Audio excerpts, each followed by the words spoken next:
Shake and Stir have recently been awarded the Drover Award Tour for the Year for the second year in a row. The company are well known around Australia for their high quality productions that continue to engage significant schools audiences. Next year, Shake and Stir celebrate 10 years of touring, and your company has a strong reputation for schools engagement. Can you tell us a little bit about how you got to this point? Tell us about the Shake and Stir story. I'll go. Yeah, go for it. So in 2006, myself and two friends, Nellie Lee and Nick Scooby, decided to create a theatre company that was, back in the day, significantly focused on the youth sector. We started as a primary in-school touring company, so we had performances that toured within primary schools.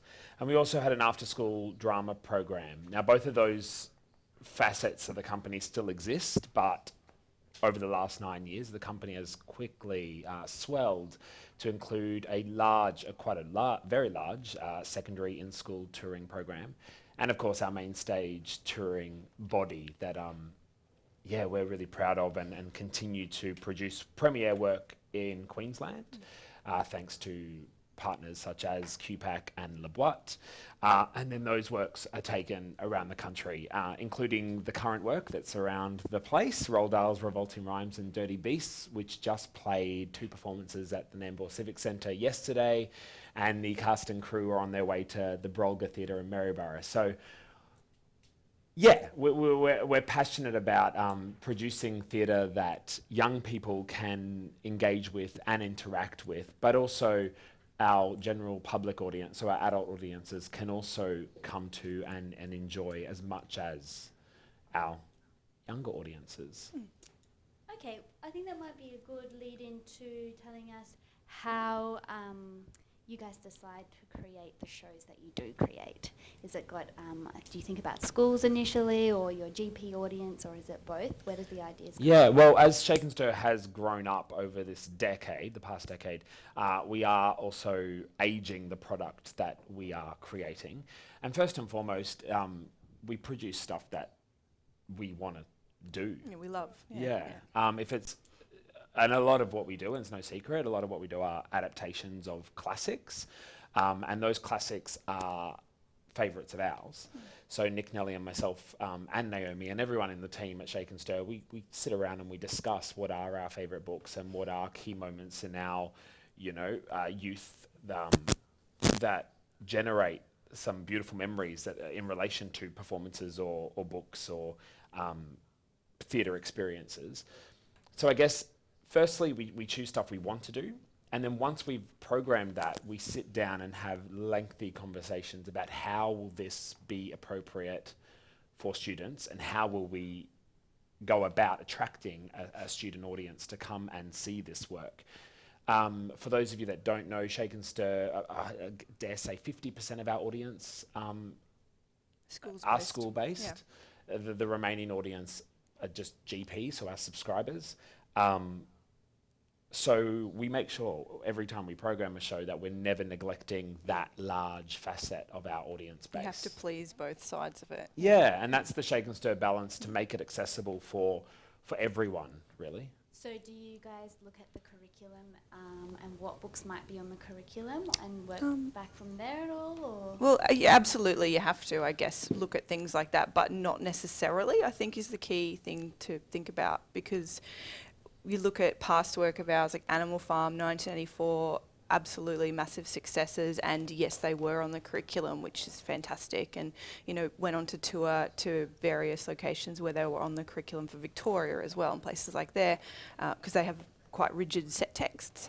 But then you have a show like Dracula that wasn't on a curriculum list, but yet still broke records for how many schools we got to attend. So I guess it's that balance of, yeah.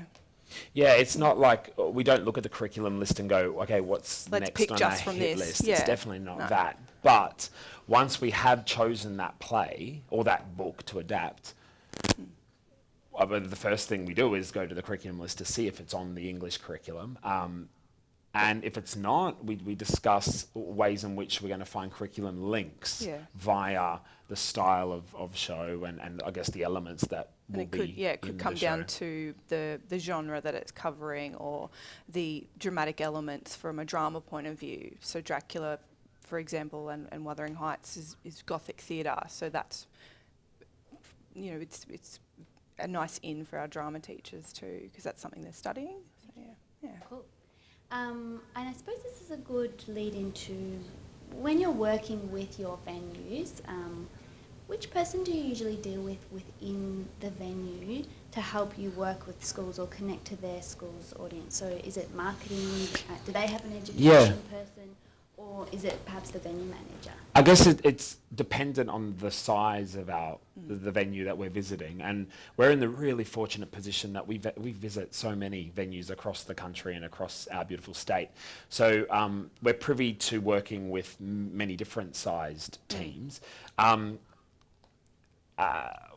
one of the 3 artistic directors of Shake and Stir, as I said, and one of my key responsibilities that fall beneath my realm is the marketing aspects to the company. So I'm dealing with the marketing teams or marketing managers or coordinators at each venue.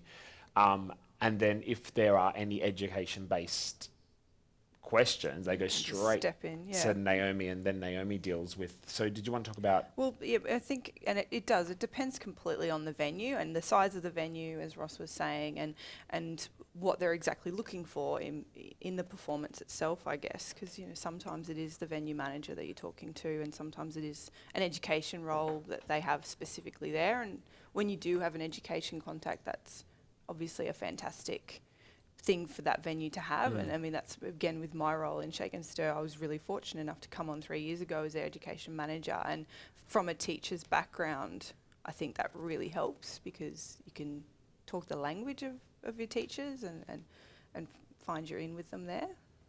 Which sort of links back to the notion of us having a split marketing message. So we have 2 parallel marketing campaigns that run.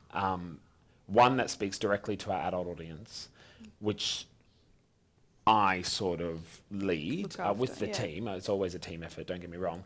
But then the education message, once it's been formulated between us, Naomi really runs with that because she knows more than anyone here at Shake and Stir how best to tap into each school and each region and to really stress the curriculum links and the connections that our show will offer those classrooms. You want to engage with the schools and show them what you can offer that helps them. And you've got to make their job easier at the end of the day, and that's the biggest thing when working with schools is you want to.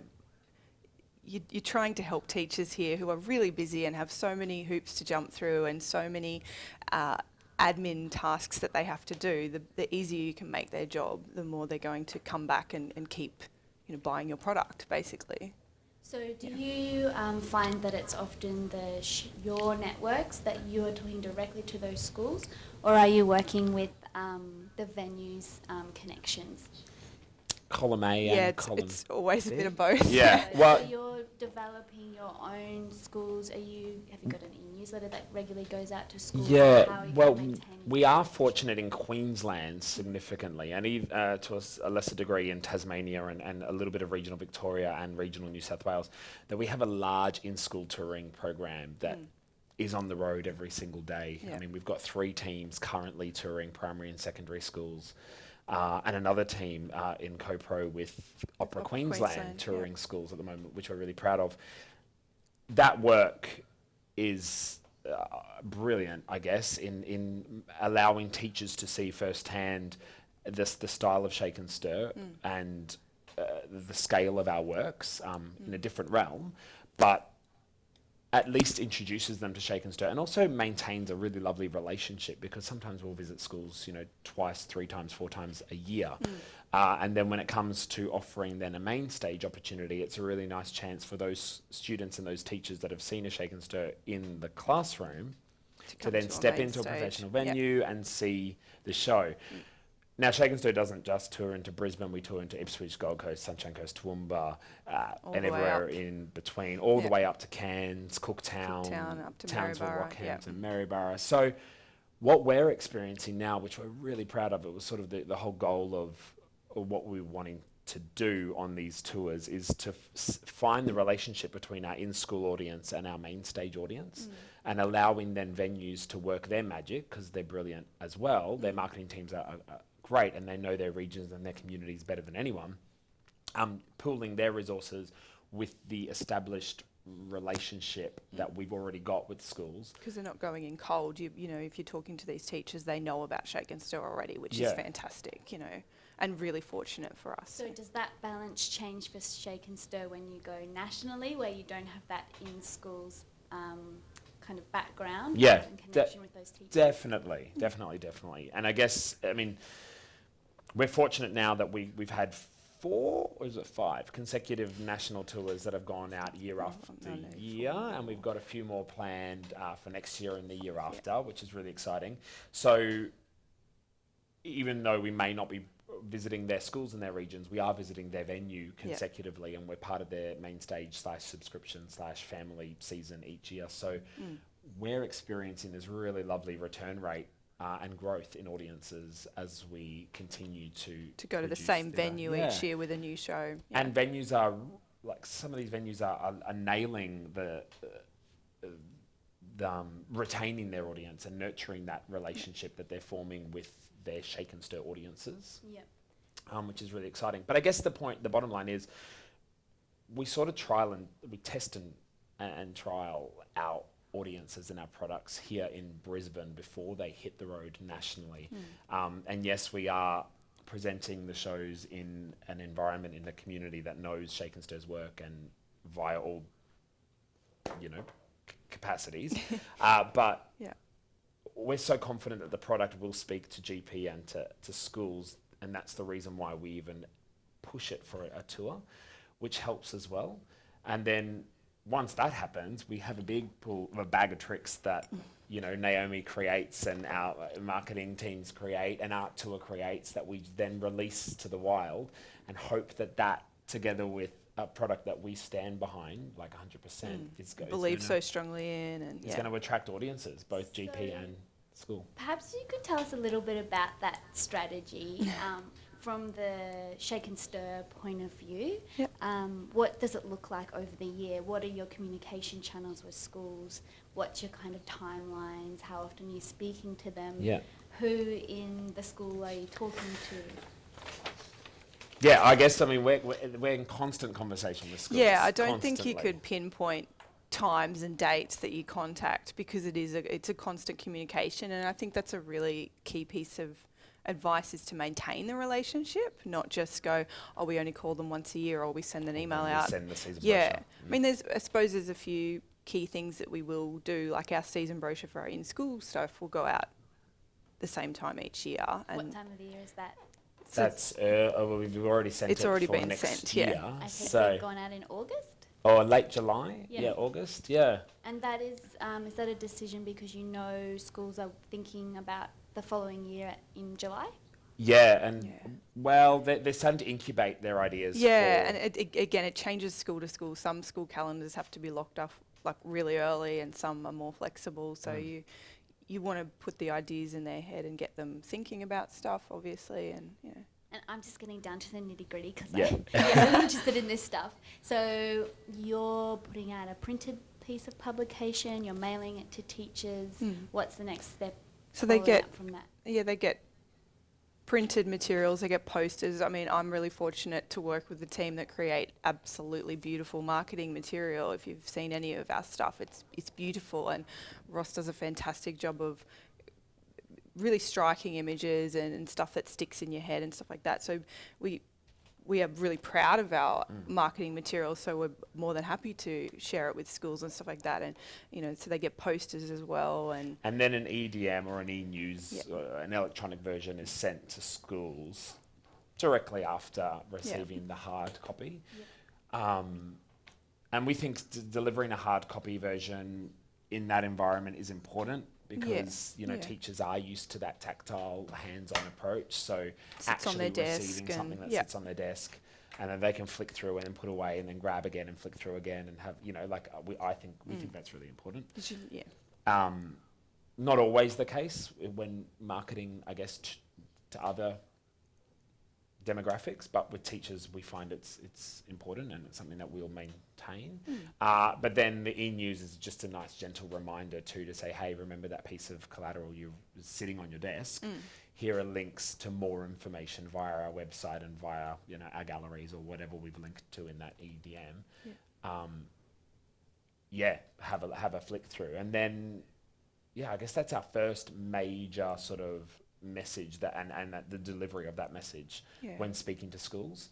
And I suppose, I guess, and then I'm always in the office to talk to people on the phone as well, which is really handy because teachers can ring up and have a chat about it as well, because there's only so much you can read where you just want to know that, like the nitty gritty, like you talk about, so they can ring up and have a chat at any time about it. And it's not just a chat of, and this is the importance we think of having Naomi on our team, is because she can speak to teachers from a teacher's perspective. So she knows exactly the challenges that teachers are facing in the classroom, and the lack of classroom time, which is the biggest issue at the moment in schools, is that just time has been eaten away. So they have to deliver their curriculum succinctly. So having a contact who knows exactly how to deliver that is really helpful. I just have a question coming through on the chat box here, which relates to this conversation. It's from Tracy, and she says, do you address your EDM and direct mail to specific teachers such as Miss S. James, Year 3, or to generic people in the school, e.g. the principal, the librarian, etc., or Year 3 teacher? Yeah, it all depends. It's a very good question, because sometimes your database for schools and teachers can just be tremendously big. It all depends on the project or the production. So for example, let's just bring it back to Dracula, I guess. We knew that we were hitting up drama teachers because of the drama Gothic and English teachers, theatre element. But significantly drama teachers and English teachers was sort of like a sub category. So we went straight to the head of drama's head of department drama in all of those schools, and yes, we did. Those e-newses were directed to... It's always better to be personal, I think, where you can be, because, Miss Russell, when it comes to delivering, or so comparing that to Revolting Rhymes and Dirty Beasts, perhaps, our younger family show that's currently touring, there are a few suggestions that we've offered venues, so head of the library, perhaps head of... curriculum and learning. A lot of primary schools have heads of curriculum and learning for like junior and secondary and things like that. So perhaps not a random teacher within the school, but it depends on the relationship you've built as well. If there's a teacher you know at that school, then and I guess that comes back to a step that we haven't really discussed, but it does require a bit of time to get on the phone or to source who that contact is at each venue. And build that relationship with them. And yes, it's time consuming, and yes, teachers change all the time. But that's good to know. If you're going to be sending a direct piece of collateral to a teacher and you don't get their name right, or it's sent to the person who's now on maternity leave, it is noticed as well. So it's maintaining your database is really important, and unfortunately there's no easy way to do that other than... that you look after, Naomi? Yeah, a fair bit, yes, And some of it is quite easy because I'm talking to these teachers a lot, so they'll tell me if they're going on leave or if they're, not going to be there, or we've talked to them. Yeah, exactly. Yeah, which is fantastic. And I've had examples where a teacher who we've been working with for 6 or 7 years will say, hey, look, I'm going to be deputy now, but I've introduced you to the new head of department here, and I've told you how much we love your work and all that sort of stuff, and they help to build that relationship too, which is beautiful. Great. Yeah. Tracy says, thanks very much, it makes sense. Great. So what about after a show's been through a community or to a school? What's Shake and Stir's approach in terms of follow-up? Do you share data with a venue and say, we'd really love to follow up with that teacher, see how their experience was? What happens? Well, it again varies per venue, but I mean, I guess we can bring it back to when we do our own shows here at QPAC. There definitely is a post-show follow-up from us. Again, it goes back to Naomi's point of just maintaining that conversation constantly, because if you just maintain that conversation throughout the year, when it comes time to doing the hard sell and promoting a show that you want to sell tickets for, it's less intrusive because you've maintained Just chatting this to them all the time conversation with them anyway. all the time. Yeah. And the bottom line is those conversations help dictate what we're going to offer in the future, or how we offer what we're going to offer in the future. Yeah, we So- don't have. I mean, we don't have a core group of teachers that, as a title, you know, like these are our reference people. But we definitely have teachers that we would call upon at any time. Would we need, you know, that key advice on what we were thinking about doing, and that's really nice because you've got that relationship with them already, and that's, you know, Yeah. easy to go to if we needed to. Yeah. And whenever we email the supplementary or the teacher's resource kits or whatever is being offered as a complementary element to the show, that comes from Naomi. Yeah. And even via email, it opens up the conversation or yeah. the dialogue between Shake and Stir and the school. And we literally ask the schools or the teachers if there's anything else that we can do, or how did you find the production, or please let me know if you want any clarification, and even just reminding them that there is a post-show Q&A on the performance that they're coming to.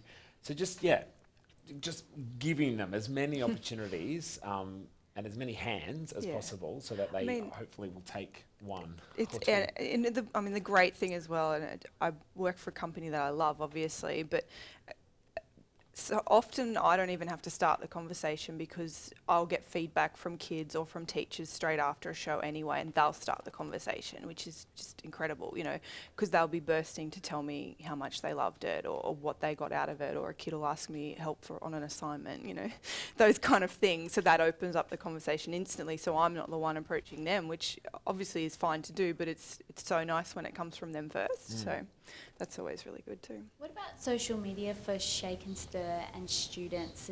Do you promote to the kids to jump online and talk about their experiences after your show? Well, this is actually 100%.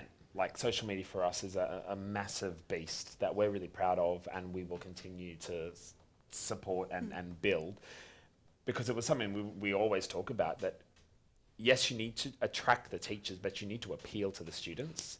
And if you can appeal to the students first, you'll get your teachers on board, because if you've got something that kids are jumping to see or jumping to get involved in, then teachers will 100% back that, because why wouldn't they? Yeah. So I mean, our social media channels help us, and yet don't get me wrong, we've got heaps of teachers within our social media groups, but students are our biggest following.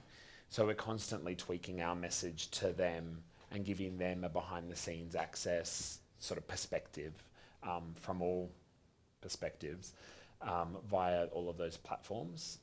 And it's so great. I mean, to have even a hashtag. I know they sound like those dodgy little excuses that you put onto grant applications as a way to further your community engagement with venues and regions and communities, but it actually works. There's a really lovely response to shows and to the company if you just use a hashtag. I encourage everyone to check out hashtag Revolting Rhymes AU, or even Dracula AU, and you'll see the constant stream of photos and I guess experiences that these students and teachers and general audience members have had with 100% the show. across the board we get feedback. Yeah. And our point of rule is, if it's a social media, if it's a comment or a photo or whatever's been posted via social media and it's been directed to the company, we'll have the respect of replying to that, because they've taken the time to let us know how much they liked it, or if they questioned an element of it, or even if they give us negative feedback, which doesn't happen that often, touch wood. But I think it's really important. I know a lot of people that would just ignore social media interaction, but the whole point is You've got to interaction, engage. and you don't just put stuff out to be liked. You have to also maintain that conversation. What about the other side of social media? Do you have closed groups with teachers that you can kind of push messaging out to? Well, they're closed groups, Bex. So secret hush hush. No, we don't actually. Do we? No, we don't. We have some. We have student groups Yeah, so we have- for our programs that we run that are private because it's information about like their acting class or yeah. So if we work with a school and in residency, we'll create a group for them to be able to talk about the or project. after school students, to do Yeah. our weekly classes Yeah. or holiday workshops. We'll have those, but no, we don't have any private. Network. No, not via social media. Okay. Yeah. Cool. Or do we? No, unless we're a teacher. What I might get you to do is just quickly talk about a venue in Australia that you think is doing a really top-notch job at working with schools. Just one. Just the Perhaps, one. There's a lot more than one. Maybe just a couple if you've got a few examples. There are heaps. There are Yeah. literally heaps, which is so good, and that's Yeah, why it's we great. continue to do what we do because we love doing, interacting with these venues that are delivering a great job. I'm not going to just stick to one or two. I'm just going to quickly fly through a few. Yesterday, Nambour Civic Centre, the first time we've actually performed at the Nambour Civic Centre. We've performed at the Kawana Waters venue in the past. Nambour, we did an 11 a.m. show of Revolting Rhymes and Dirty Beasts. Over 700 students, young people, saw that show, and I just think the way that that marketing team interacted with the schools in that region was exemplary. Like, What did they do? well, we had primary students, we had secondary students that are studying children's theatre in grade 9, grade 8, 9 and 10, which is something that we definitely think is a great idea and try and do, and we do when we... Because, often you're watching a piece of theatre that doesn't engage your older audience, whereas Revolting Rhymes and Dirty Beasts really does. So it's an excellent example of children's theatre, but it's still really entertaining for adults. And I guess it's just looking at a project or a production and from a different perspective, because on paper, Revolting Rhymes and Dirty Beasts is a primary school aged performance. But by going, hang on, we know that grade 8, 9 and 10, potentially grade 11 drama students study children's theatre as a genre. How about we tackle that? And they did that extraordinarily well. There was like 300 secondaries, sorry, not that many. There was a large section of the audience that were secondary school students.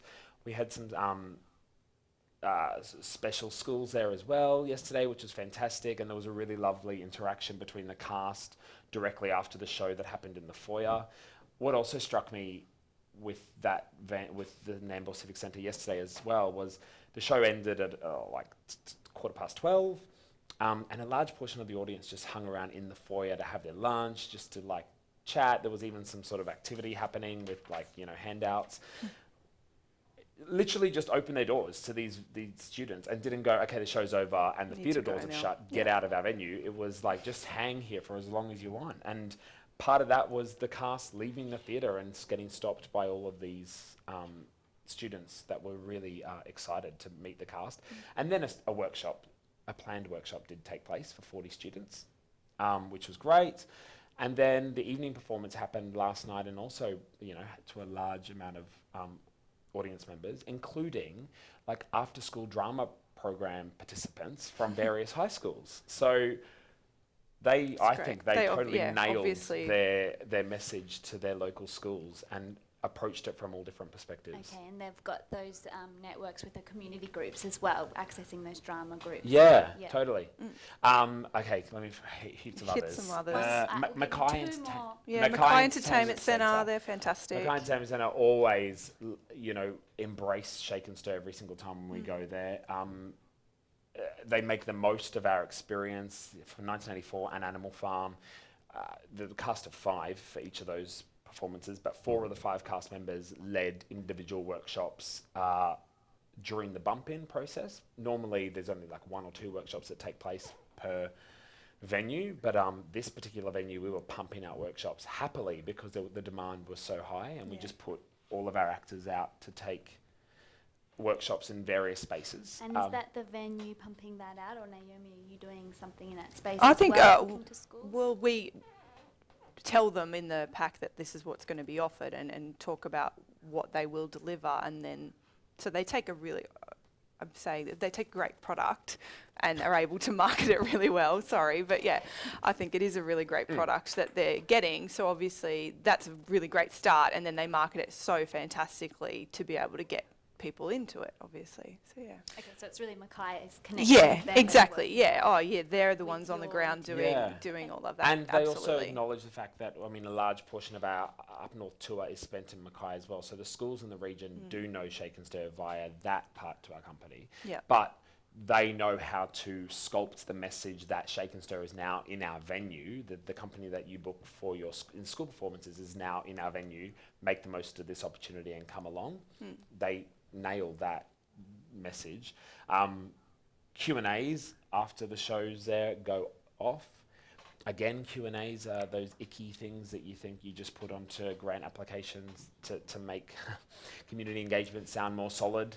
But personally, I think They're Q&As, great. the workshops, Yeah. post-show meet and greets, post-show functions, afternoon teas with the cast, they are what makes our national tour successful. And they make the experience holistic and not just a Yeah. one. And a Q&A often is the first moment that or it is the first moment that you break the wall and the audience now asking the cast or company, whoever's there at the time, a direct question, which gives them then the sense of ownership, a sense of belonging, and they also are open to asking questions then post Q&A via email or on social media or whatever. And then that's maintained. The amount of times we've had lovely students or audience members come to us saying, oh, I remember that question I asked you at the end of like 1984. And it's like, unfortunately, I don't remember that question, but that is so great that you remember that. Yeah. And this is great that you feel like, and we will continue to maintain this relationship with you. Great. Okay.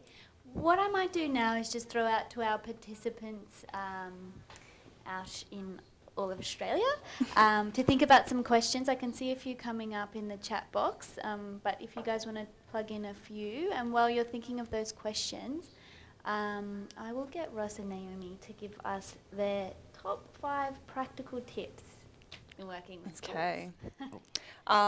The first tip I would say is to be flexible. You've got to acknowledge that teachers are really busy, and they have. I've said it earlier. They have so many hoops to jump through, and they have so many little things, like they have to do a variation to school routine for every excursion that they do, and that's time consuming and it's very detailed, and they need a lot of details to be able to do that. So just to respect that from teachers' point of view. Ask them what they want from you. I think that's important too. Find out what they really want. Yeah, don't force. I guess I'm coming from a community engagement perspective as well, like add-ons, I guess, to the show. It's like, don't force something onto the production. The production will speak for itself, and the opportunities to add workshops or Q&As or extended discussions on something will come about because of the production. It's not just, we don't have a checklist that we just add to every single show. Yeah, it's we got to be a do. holistic, organic approach, I think. Like, in particular with Dracula or Wuthering Heights, teachers say it's a bit of a struggle to teach the notion of Gothic theatre to students. So we've taken that on board, and we've tried to create a Gothic theatre workshop that will use elements from our productions as a point of reference, but hopefully will break down the barriers between students. And they can adapt it then for whatever they're doing back in their classroom. And Yeah. And we only developed that Gothic theatre workshop based on the fact that teachers have told us that Gothic theatre is a really difficult genre to teach students in a fluoro-lit drama classroom when it's all about the atmosphere and it's all about conjuring. Not every classroom has these beautiful resources. Yeah. And how do you create it with limited? Yeah. So taking what they want and then developing it into a product that hopefully, definitely supports the production, but then hopefully will then appeal to the mass of teachers across the regions is an add-on to what you were saying. Yeah, Sorry, no, list. that's fine. What Number were we up three. to? Three. Oh, we said it earlier. Appeal to your students. I think that's a top 5 thing, because if you get the kids, then you get the teachers naturally. Yeah, you don't want to drag you never want to be dragging students along. No, I would a show. hate to think that kids were forced to come to something. It would break my heart. stay up to date with what's happening in the curriculum.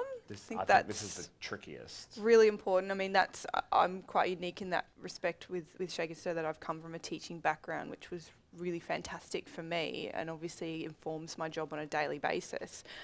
You've got to know what's going on with the curriculum, and if you're in a position where you don't know a lot about schools and how schools run, build a relationship with someone who does. So find a teacher at a school who you can ask those questions that for teachers seem really normal, but for someone in a non-education background, they might go, I don't know what that anagram means, and Is the curriculum listed somewhere publicly? Yes, absolutely. Where is it? Yeah, many places. Yeah, it depends on the state, on the national curriculum. It depends on the subject as well. So but the Queensland Education website. yeah, it's not hard to find though if you know where you're looking. Yeah, definitely. Final one would be something that hopefully we've stressed, is that just maintain a conversation with schools and teachers, so that when it comes to season launch time and education launch time, it doesn't sound like a hard sell. Obviously it is, because you are selling a product to them at that particular moment of the year. But if you can have this ongoing conversation with them year in, year out, it won't come as a surprise to them as to what you're offering, because hopefully it's because the teachers have asked for it. Yeah, exactly. And they will ask for it. That's the other thing. Like, you're not ringing them to go, this is what's happening, or they'll ring you. And someone called me today asking what next year's season was, because they're already jumping to find out, and those sort of things. So, yeah. You guys are in a fortunate position. We are. We're very lucky. Yeah. Okay. Thank you for those top 5 tips. They were excellent. I'm just going to see what questions we have in the chat box. Okay, do you find you have to advocate for the arts in education or the value of the performing arts for the school community when beginning a new relationship with a school? How many new schools do you add to your program every year? Do you have a target? It's a tough question. Yeah, it is a tough question. I guess we're lucky though. Yeah, yes, we want the goal is to advocate arts everywhere and in schools, and that's our mission. And it's what we do what we do. If you read our latest season brochure, it's all through that, talking about how important the arts are and how important drama and arts is to education. And this is what we were talking about before. Drama teachers and arts teachers, unfortunately, they are finding it really hard to get performances in and to take their students out of the school to see stuff, because of the limited constant battle with it's not English or science or maths. Yeah, the subjects that are studied by the whole cohort. We're dealing with smaller cohorts, and we hear that all the time. That's one of the biggest challenges for teachers, I guess. We're fortunate with the product that we choose, because more often than not there's an English connection. So drama teachers are fortunate that they can bring their drama students to see a high quality production via the English department, and it's also allowing them, the English department, to go, whoa, this is a theatrical interpretation of 1984 what we're studying. Animal Farm. And hopefully we're breaking barriers politically within schools as well. But we are constantly wanting to attract new audiences, and every one of our national tours includes at least 3 to 5 new national venues every single time we submit a new Play in Australia application. So yes, the goal is always to increase the scope and the spread of what we're doing. We don't have a target per se, like we must have X amount of new audiences. Just to increase, and just because of the age-old maintaining your existing relationships and making sure that those schools will return and bring their students to the next Shake and Stir offering. Okay, great. What is the average length of time of shows/presentations in schools? Do you provide an education kit to enhance your show production education content? So this is an in-school thing? Or in venue? In schools. In schools? So in-school shows are a nice neat hour, so it's a 50-minute show with a 10-minute Q&A built into it, so it fits into a lesson for teachers. And yes, they do have access to resources that have been created specifically for the show, so yeah, we do, yes. And going back to flexibility, if the school has shorter periods or school bells, we will do whatever we can to make it work. Yeah, to make it work. So maybe cutting the Q&A in half, or not even offering a Q&A to make sure that it fulfills, or extending a Q&A or adding a rehearsed reading. Again, tailoring what we do to make every single teacher, every single school happy. Okay, cool. Do you have educators or teaching artists on your in-schools team that tour, I suppose the question's asking? Do your actors have training in engaging with young audiences? Absolutely. They're not teachers. What was the first part of the question? Do you have educators or teacher artists on your in-school team? Yeah, so we have trained actors. They're trained actors, yeah, and they're definitely trained in, they deliver masterclasses, so I guess they're a teacher artist, I guess, in that way. They're not teachers, or they're not from an education background, but they're definitely trained to deliver a masterclass from a shake and stir point of view, that it delivers something different to what the teacher will offer them, because that's the best thing about getting an artist into your school, obviously. So yeah, they absolutely are trained in dealing with kids. They all have blue cards, and we train them up as well, and all that sort of stuff, yeah. Okay. This is specific to Ipswich. If you are performing in Ipswich, for example, next year, would you send an EDM to the schools in the Ipswich area to support the marketing that the venue is doing? Yes, so that's exactly what we did at Nambour last week, for Sunshine Coast. So we pulled all of our Sunshine Coast head of department English and dramas from our database and issued an EDM specifically for our Sunshine Coast performances of Revolting Rhymes and Dirty Beasts, and that had a fantastic click-through rate and open rate, which we'd be more than happy to do in Ipswich, Toowoomba, Gold Coast, or any region that Shake and Stir currently services via its in-school program. So you can segment your database. Yeah, definitely. Okay, great. Do you have any advice on funding for creating or taking new productions to go into schools? How do you create / fund touring logistics? Touring logistics? Yeah, all of our in-school work is not funded by the government. The only thing that we receive government funding for is from Playing Australia for our national tours. And Playing Queensland. And Playing Queensland, sorry, thank you.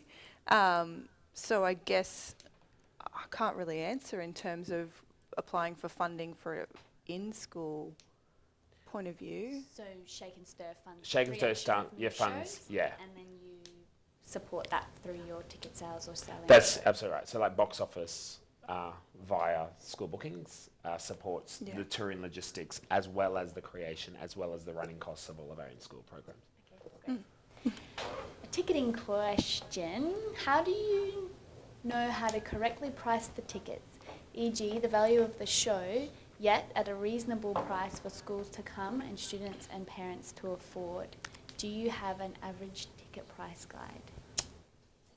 Average ticket price guide, I guess, based on nationally what other theatre companies are charging for professional theatre experiences. Yeah, in a professional venue with professional actors. So in schools, do you have a guide for? And I guess in schools is sort of is similar to that. We're on par with, Yeah, so.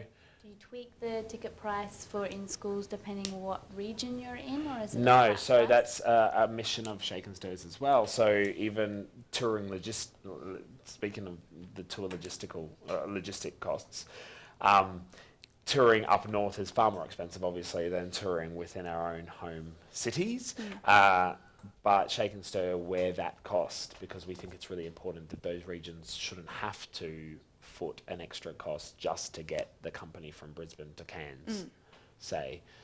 So no, that's completely on our own. So how much is a ticket in schools? What is the price? So we charge per student, and I think it's $6.60 per student, inclusive of GST, and then there is a minimum performance fee of 150 students. So it's a cost that we that's our cost that's been around since we started the company in 2006. So Yeah. that's how dedicated we are to maintaining the accessibility of And our affordability, product and yeah. the Has that affordability of our increased product. over the 10 years? No, it hasn't increased. So you've kept it Yeah. around that. Okay, Yeah. that's Yeah. interesting. And your main stage shows, I suppose the venues really set those prices? Yeah, a lot of the time venues, and then you obviously have a student ticket price, and a lot of venues will do a deal for teachers. So, you know, if you book 10 tickets, you get a free teacher ticket, things like that too. And whenever allow. we can, like if it's an extended, a longer season, we will see if it's possible for teachers to be invited to like a preview performance, just so that they can see it prior to students seeing it as a nice incentive.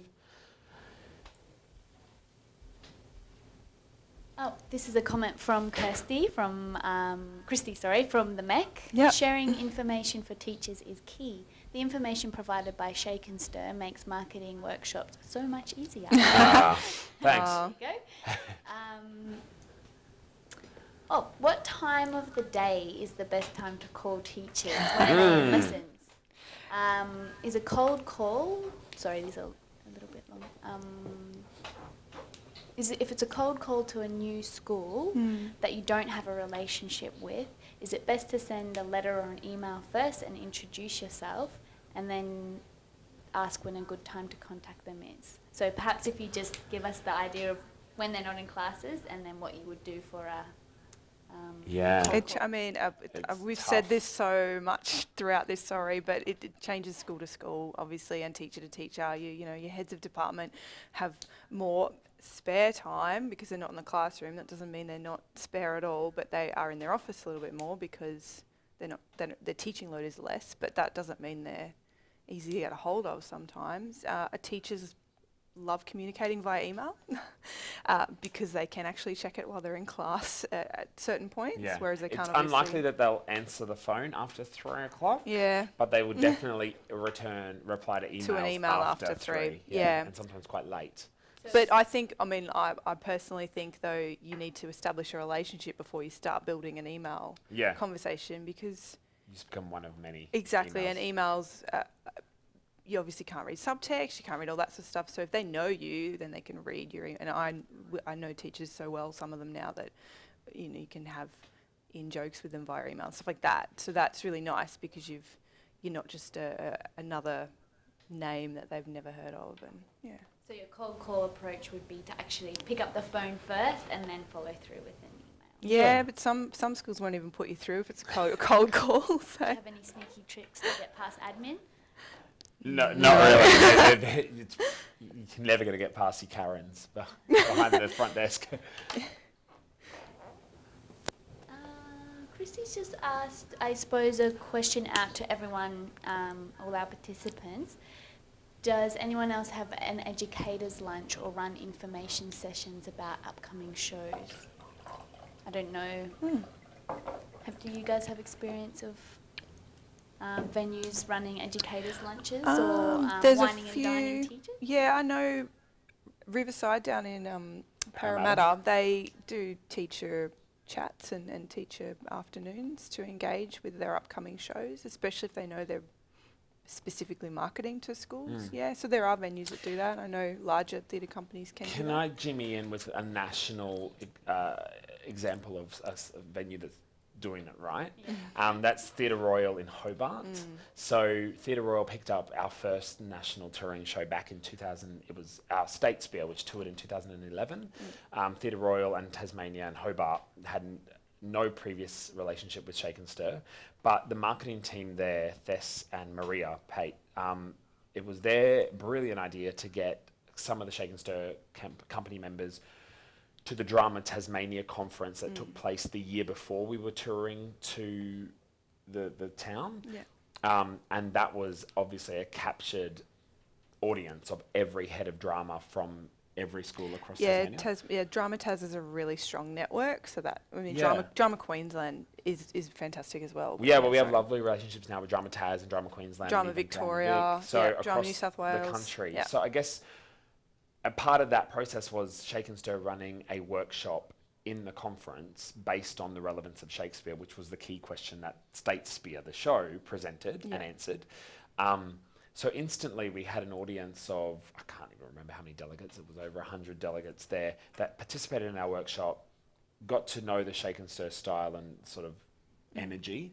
And the marketing team at Theatre Royal were there to take bookings for the show, which instantly happened, which started a really lovely relationship with the Theatre Royal that we've maintained now year in, year out with every one of our shows. But the conference ended with a lovely wine and cheese event, which again gave us the opportunity just to speak directly to these teachers and form bonds that we still talk to these teachers. Yeah, definitely. And they today. still remember these workshops and like handouts that were given out on those particular. Yeah. And I mean, teacher networks like that, like, you know, English Teachers Association Queensland and Drama Queensland, and, you know, there's relevant ones in every state. They have conferences and they have these networks that such a nice way to meet teachers, go to conferences, run workshops. And further on that, now every single time we tour to Hobart, Drama Tas and the Theatre Royal contact Shake and Stir to lead a workshop purely based on the genre that we are offering of the show that's about to come to them. And that workshop is presented during our stay in Hobart. So it sits outside of the Drama Tasmania conference now because we can't get there for that particular time of the year. Yeah. But we now offer a drama workshop, professional development for drama teachers in Tasmania every time Shake and Stir visits. And that's a direct repercussion of Theatre Royal's idea back in 2010. That's really clever to use you guys when you're in town. Yeah, oh, yeah, absolutely. But and even you utilise the expense of getting us there initially has paid off incredibly well for them and us. So we're really happy about that. Cool. Some more questions. How many school productions would you recommend venues present each year? Every single Shake and Stir show. Just fill your seasons. Can I sort of... I have a little bit of an issue with people calling main stage work a school production. Sorry, that's just me. Because I think so many... I know there is some things that you program specifically not for students, for instance, but I have a bit of a gripe with some theatre companies going, this is our education program and this is our main stage GP program, when why can't it be both a lot of the time? Unless it's specifically designed. Exactly. Unless it's a children's show or a specific. But I think that work can be made for a wider public audience, and I don't think presenters should see some work just as education and a little side project. Does that make sense? So I don't know the answer to that, because I think most productions that you've got coming could be educational, I guess. Well, we see it as a method of diminishing the risk. If you have a show like all of our shows thus far, whereby it goes back to one of the earlier things I said, 50% of the audience that you're targeting is your GP and the other 50% is your school market. So if you have a show that can hopefully cater and appease both of those demographics, then you split the risk, I guess. If you've got a show that's specifically designed for students, and don't get me wrong, we've done that before. Statesville was the first show that we did, and we squarely said it's a show for teachers and students, which did really well. But from a presenting perspective, you diminish your risk if you can open up confidently say this show will satisfy adult audiences, and also students will walk away with a lot to talk about. I suppose from a school's perspective, how many shows can they go to a year? Yeah, that's Again, true. It depends on their budget, if it's a user pay thing, or if it's the drama budget, or if it's, a lot I know some schools go to 7 or 10 productions a year. Okay. And it's part of their levy, and it's just something that they do, and it's beautiful to see these drama kids come in to see a show, not for anything other than to see live theatre. It's not a piece of assessment, it's not, it's just to see live theatre, which is great. Here's a hot tip though, which I think is changing. The concept of matinees used to be something that everyone used to do, even Shake and Stir, our original seasons of 1984 and Animal Farm and Tequila Mockingbird even had a lot of 10 a.m. matinees, and even 10 a.m. and then a 2 p.m. matinee, but the demand for matinees is diminishing because of that age-old lacking classroom time. So teachers are finding it They only have a certain amount of time they're allowed to take kids out of school, and it's quite so pressure. I would encourage 6:30 performance, like if the trend continues across the regions. 6:30 shows are great, and you can put a Q&A at the end still, and it Yeah. doesn't finish too late. And hence why schools can program 7 or 10 theatre visits a year, because it's they're not not in school time. conflicting with school time. Yeah. Great. All right, I think we've had a very healthy discussion today. I'm sorry if I didn't get to everyone's questions. I hope I got to most of them and we were able to answer your questions. Thank you, Naomi and Ross. It's been excellent to hear from your point of view, the Shake and Stir point of view of working with schools. We do have a couple of resources on the Artour website about working with schools. And of course, you can always contact the Artour team if you have any questions. And I'm sure if you've got some specific ones for the Shake and Stir guys, they'd be more than happy Yeah, jump on our to feed website. them through. One final thank you to the team here at Flying Arts for having us in the webinar studio today. Thank you. Thanks very much.